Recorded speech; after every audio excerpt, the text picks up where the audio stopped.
Hi everyone, and welcome back to my podcast Between Light and Dark. Today we're going to talk about, this is part 2. I was originally going to do my top 10 films of all time so far in one podcast episode, but I thought I'd split it into 2. So this is the second part. I'll be going through 6 to 10.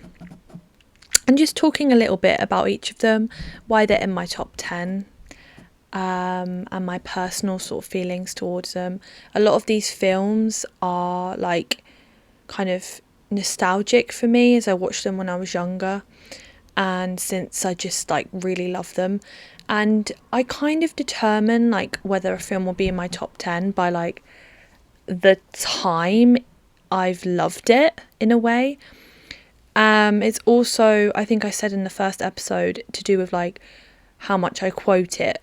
That is sometimes the case, but not always the case, I realised. For example, like Before Sunset is my 4th favourite, and I don't really quote it like ever. I mean, it's not really quotes, but it impacted me so much. I obviously love Before Sunrise as well. But Before Sunset, just, yeah, if you want to know, watch and listen, or listen to the first episode. But so we're going to go straight in to the 6th in my top 10 list, which is The Truman Show. I have to look because I don't know them off by heart and they always change. So this top 10 may be different, but I've tried my best to really think about it. But it's definitely Truman Show has to be in my top 10. It's very windy outside, so if you can hear wind, I apologise. But yeah, The Truman Show. I love Jim Carrey. I think he is an amazing actor.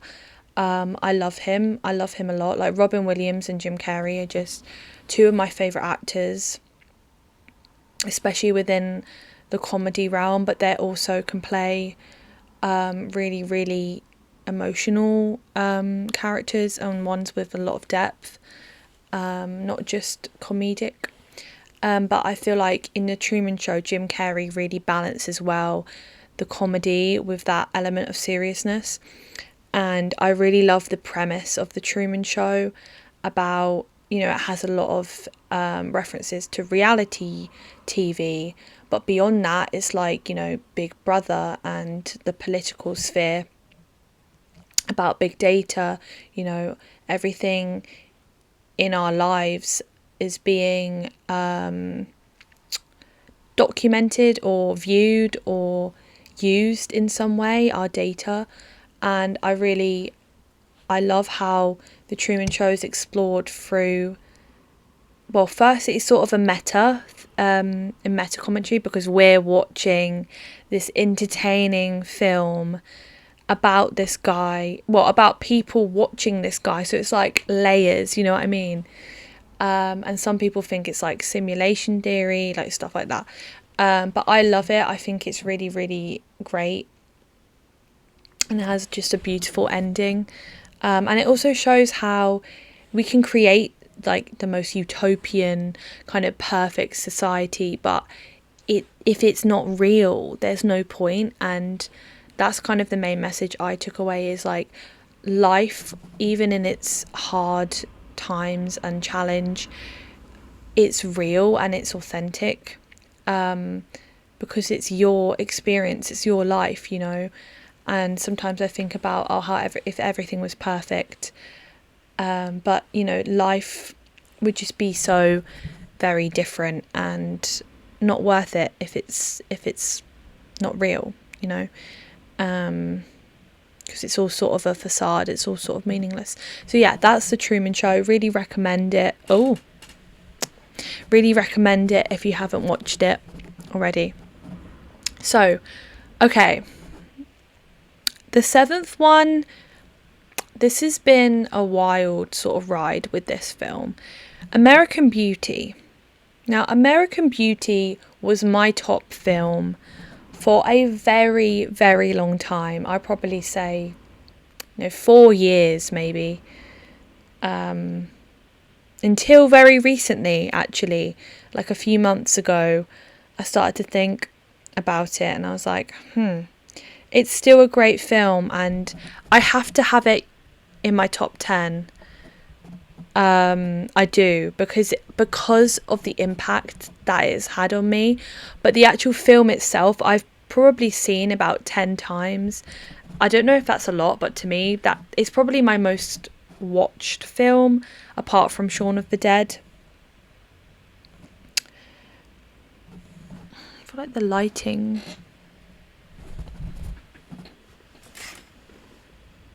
No. Yeah, I apologize for the lighting. It's just like it's been a bit sunny. It's getting better now, but if it like goes, it's because the sun is like being weird and like I'm trying to get the setup. Anyways, yeah, so American Beauty, it's tender to me, and I rewatched it recently and I didn't have the same sort of emotional connection with it. Maybe because I've seen it so many times, but I used to rewatch it once a year when I was feeling a certain way. And definitely when I was younger, it really, really opened my eyes to the world of film and what it can do in like storytelling and visuals, and how film can be a beautiful medium to convey important messages, and I mean, at the time, I was a very spiritual person. I've always been a very spiritual person, but I'm no longer I'm kind of spiritual, but I'm Christian. So I see things kind of very differently now, and it doesn't take away from my film experience. But I think at the time when I was watching American Beauty, it really helped me understand myself a lot at the time, and helped me bridge spirituality and film and the arts in general, and it sort of led me to where I'm at now.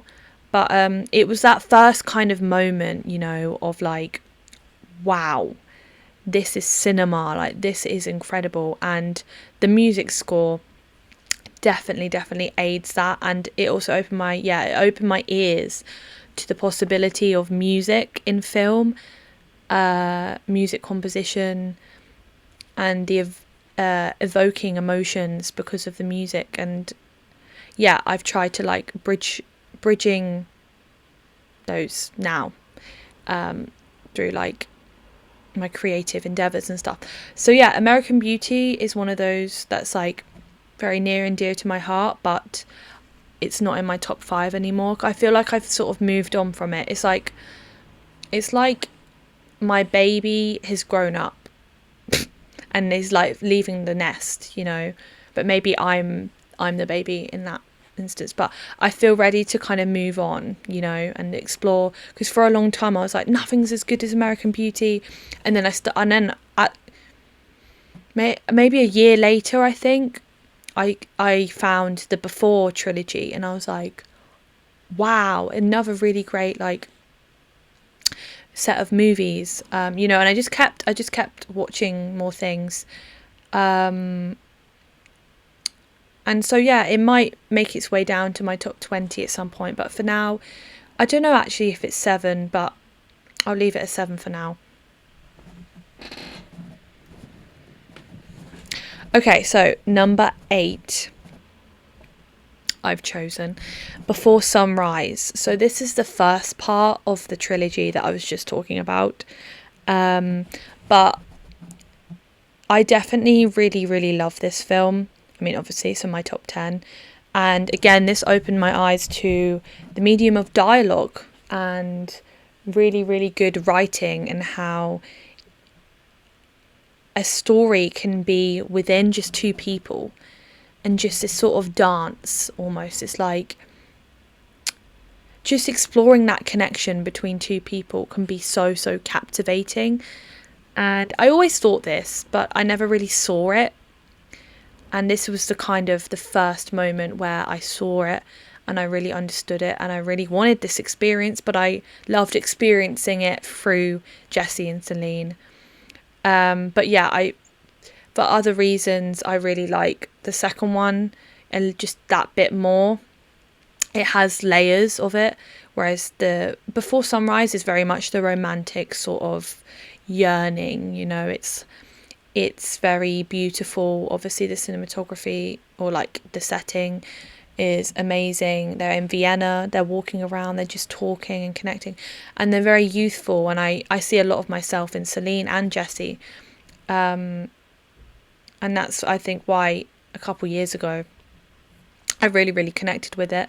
But as I'm still young, but seeing so many more films and having more experiences, I really appreciate Before Sunset. Again, with the building, with everything that has come before coming out in the second one. I just really, really love that. And yeah. Okay, so my ninth one. Oh, just saw my 10, and I'm not sure that should be my 10, but 9 for now. This was actually my top 4. So these have all moved around a lot. So I kind of think my top 10 is like my top 5, really. Like, they all move around a lot. But number 9 is Spirited Away. I hated this movie when I first watched it. I really, really hated it. My brother tried to show me it. He was like, I love this. Like, you'd love it, Beth. And I was like, I really didn't like anything unless it was Disney or Pixar. Like, I didn't really like animation or anime like stuff. It just, except Pokemon, is really good. Pokemon's just near and dear to my heart as well. But yeah, Spirited Away, I didn't get it. I was like, what? It's so weird. And then I think a few months later, or a year later again, I attempted it. I was like, you know what? Let me give it another go. And that time I fell absolutely head over heels for Spirited Away. I was like, what was I on? Because I think it's just, you know, sometimes you need time to adjust to new things. And I was just not ready. I was just not ready for that kind of experience. And yeah, so I fell in love with it. I love the characters. I love the story, the music, again, just everything about it is amazing. And there's a lot to say about Spirited Away, but yeah, it's a great film. I really recommend if you haven't seen it. I mean, there's a reason why it's so famous, one of the most famous Studio Ghibli films. But it definitely, again, opened my eyes to the world of anime, Japanese culture, kind of Japanese film. I really would love to see more. Along these lines is actually the film Perfect Blue. This is it's not my top 10. It's 11. I put it at 11, but you know, it could make its way up, because this is a really, really great one that I had no idea what to expect, but I loved it. And it's the precursor to Black Swan. So if you've seen Black Swan, it is much better. I love Black Swan, but Perfect Blue is just really, really good. They're very different kinds of films, but it's the same like story. But I think Perfect Blue is really underrated, and you should watch it if you've seen Black Swan, and you haven't seen Perfect Blue. But okay, yeah, so Spirited Away, really good. Not much to say on that.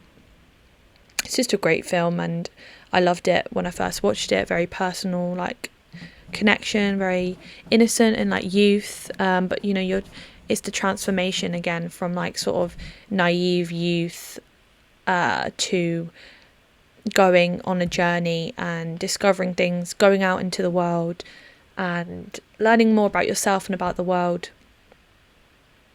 Yeah. So my 10th one, I'm not sure I would put this in the top 10, but I will say it. But I'm gonna just, yeah. So it's 28 days later, not 28 years later, 28 days later. So this is a zombie movie. I think I put it in my top 10 like this because I think I rewatched it and I was like, this is really, really great. And it is. I love Cillian Murphy. There's other actors that aren't really well known, but I really, really like them. Sorry, I feel really bad not knowing their names, but they're really great. I love this film. I do love this film. It shows Britain, like grungy London in the 2000s. It's a zombie movie. It's got little elements of humour, but not like Shaun of the Dead. Very, very, very different.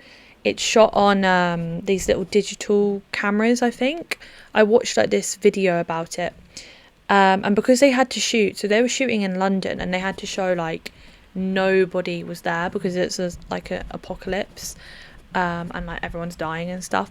So they had to shoot on these little tiny cameras and move really fast. So there's like these portable cameras. And I just thought that was really cool. And that's why it gives it a grungy not documentary, found footage vibe. But the quality is like really bad, but it's like on purpose. And I love it. Just adds to it so much. Again, a great story. And the message is kind of like, so these like, I don't want to spoil it, but the zombies aren't actually the enemy in the way. It's actually the people, the bad people. And it's kind of an exploration of like, so Jim is the main character. And again, we take him through his journey. But yeah, it's just an interesting, it's not like your normal zombie movie where like, try and survive.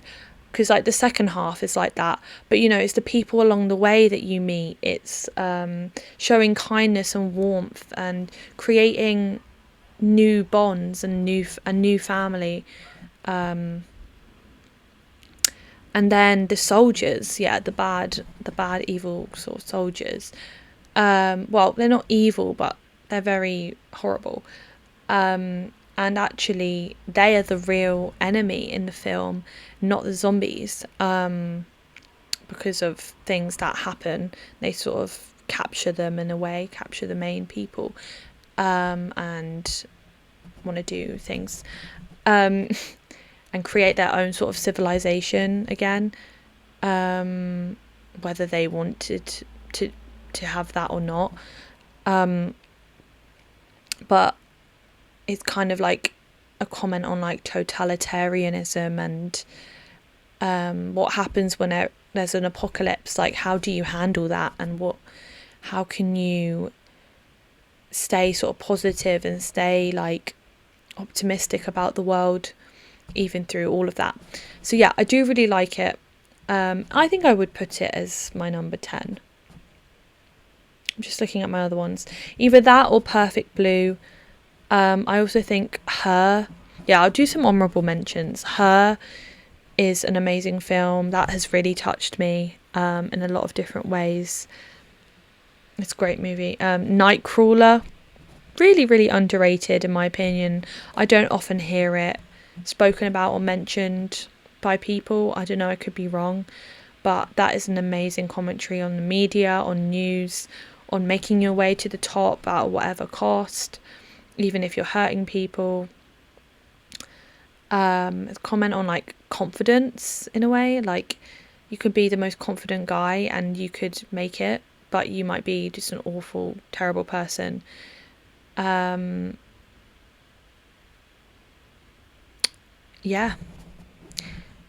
That's sort of my top must watches in my opinion. Well, you don't have to watch them, but these are sort of my favourite films ever so far. Oh, one more. I was going to say One Flew Over the Cuckoo's Nest. That is a great film. That's also up there.